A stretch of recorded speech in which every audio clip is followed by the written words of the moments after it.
நண்பர் சுவிசேஷ ஜெபக்குழு இந்த அனுதின மன்னா நிகழ்ச்சி உங்களை யாவரையும் வரவேற்கின்றது. வசனம் கலாத்தியர் 6:14. நானோ நம்முடைய கர்த்தராய் இயேசு கிறிஸ்துவின் சிலுவையை குறித்தே அல்லாமல் வேறொன்றையும் குறித்து மேன்மை பாராட்டுதிருப்பேனாக. அவரால் உலகம் எனக்கு சிலுவையில் அறியுண்டு இருக்கிறது, நானும் உலகத்திற்கு சிலுவையில் அறியுண்டு இருக்கிறேன். இந்த வசனத்தின்படி பவுல் இந்த வசனத்தை சொல்லுகிறார்.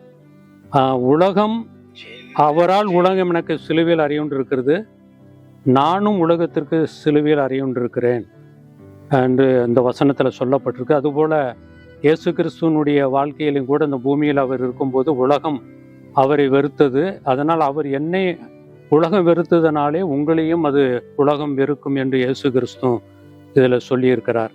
எனவே நம்முடைய வாழ்க்கையில் கர்த்தராய் இயேசு கிறிஸ்து சிலுவை குறித்தே நாம் மேன்மை பாராட்ட வேண்டியதை தவிர வேறு எதையும் குறித்து மேன்மை பாராட்ட கூடாது என்பதுதான் காரணம். அந்த சிலுவைக்கு அவ்வளவு மேன்மையை தேவன் நமக்கு அவருடைய சிலுவையில் நமக்காக அவர் பலியானது நிமித்தமாக நமக்கு அப்படிப்பட்ட ஒரு மேன்மையை கொடுத்திருக்கிறார். எனவே பவுல் சொல்லும்போது அவருடைய வாழ்நாள் முழுவதும் எத்தனையோ சூழ்நிலைகளில் அவருக்கு எத்தனையோ சிலுவை பாடுகள், எத்தனையோ பாடுகள் வந்தாலும் கூட, அந்த மரணம் வந்தாலும் கூட அதை அந்த இயேசு கிறிஸ்துவ குறித்து எவ்விதத்திலும் முறுமுறுக்காதபடி அவருடைய சிலுவையை சுமந்தவராக அவர் சென்றிருந்ததை நம்ம பார்க்கிறோம்.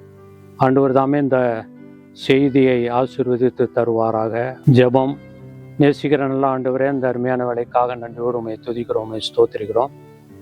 நீ கொடுத்த இந்த வசனத்திற்காக நன்றி ஆண்டவரே. இதன்படி பவுலுடைய வாழ்க்கையில செய்தது போல எங்களுடைய வாழ்க்கையிலும் செய்து முடிக்க உதவிச்சு. இயேசுவின் நாமத்தில் கேட்கிறோம் பிதாவே, ஆமென்.